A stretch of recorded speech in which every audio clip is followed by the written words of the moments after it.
जय भीम. मला आता संजय गायकवाड साहेबांना, जे बुलढाण्याचे आमदार आहेत, त्यांनी प्रशांत आंबेंना घरात घुसून मारायची धमकी दिली. कारण की त्यांनी ते पुस्तक प्रकाशित केलं. कोणतं? शिवाजी कोण होता. ठीक आहे. तिथं छत्रपती शिवाजी महाराजांचा एकेरी उल्लेख असल्यामुळे तुम्हाला राग आला. तुम्ही त्यांना फोन केला, 38 ते 40 शिव्या दिल्या, त्यांच्या आया बहिणींवरती गेलात, छत्रपती शिवाजी महाराजांचाही अवमान केला. ठीक आहे.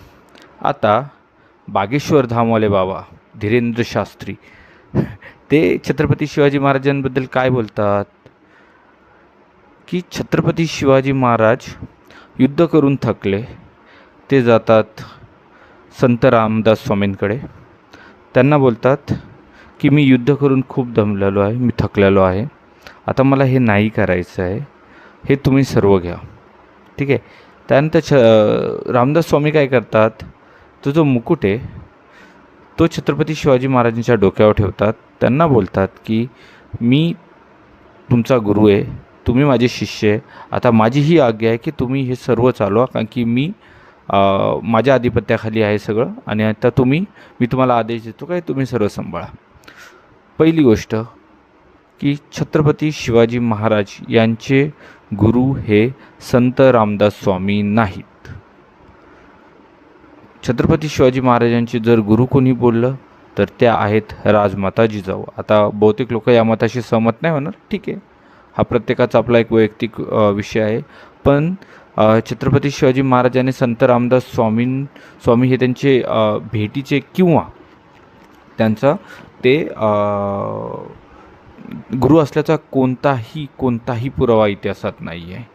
हे फक्त आणि फक्त खोटं बोलून आपल्याला सांगितलं गेलेलं आहे.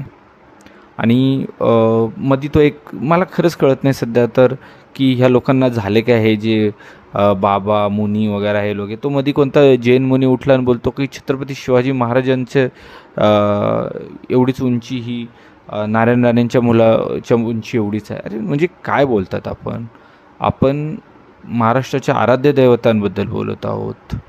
हां, एक माणूस नाही, दोन माणूस नाही, करोडो लोक आहेत जी त्यांना मानतात, त्यांच्यासमोर नतमस्तक होतात. आणि ही लोकं काय अशी साधीसुधी लोकं नाही जे बोलतात, ती लोकं इतके जास्त फॉलोअर्स आहेत. एक चुकीचा समज, एक चुकीचा मेसेज हा लोकांपर्यंत जातो.